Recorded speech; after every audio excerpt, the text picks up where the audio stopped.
So, Captain Thomas, let's start with the first one. Holding temperatures and time control, specifically using time as a public health control.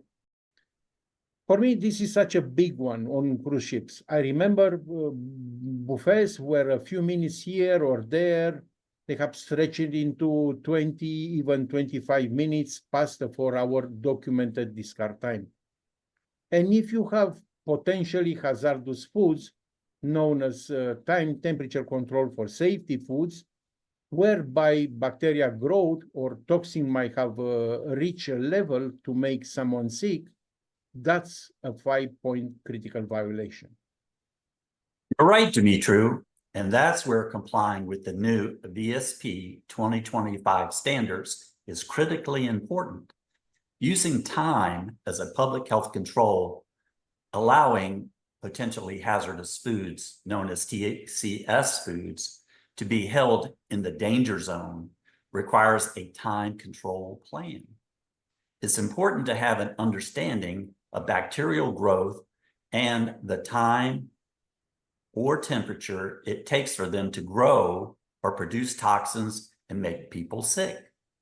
Following the 4-hour rule, allowing potentially hazardous foods known as TCS foods to be held at any temperature, you can hold food without temperature control, but you must discard it within 4 hours when the time is up.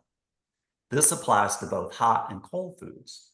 Now with the new 6-hour rule, which is in section 725.3.5, potentially hazardous foods, known as TCS foods, can go 6 hours, but you need to monitor and maintain records to show that the food never exceeded 21 degrees Celsius, which is 70 degrees Fahrenheit. This new rule applies only to cold foods, not hot foods. What matters most here is not whether the inspector catches you at 25 minutes beyond the limit. It's that the pathogenic bacteria that make people sick don't care about excuses. When potentially hazardous foods, known as TCS foods, are time or temperature abused, people can get sick. Active managerial control means making sure the buffet supervisor is conscious of the clock, is complying with the time control plan, owns the process, trains the team, and promotes a positive food safety culture. Exactly, Captain Thomas.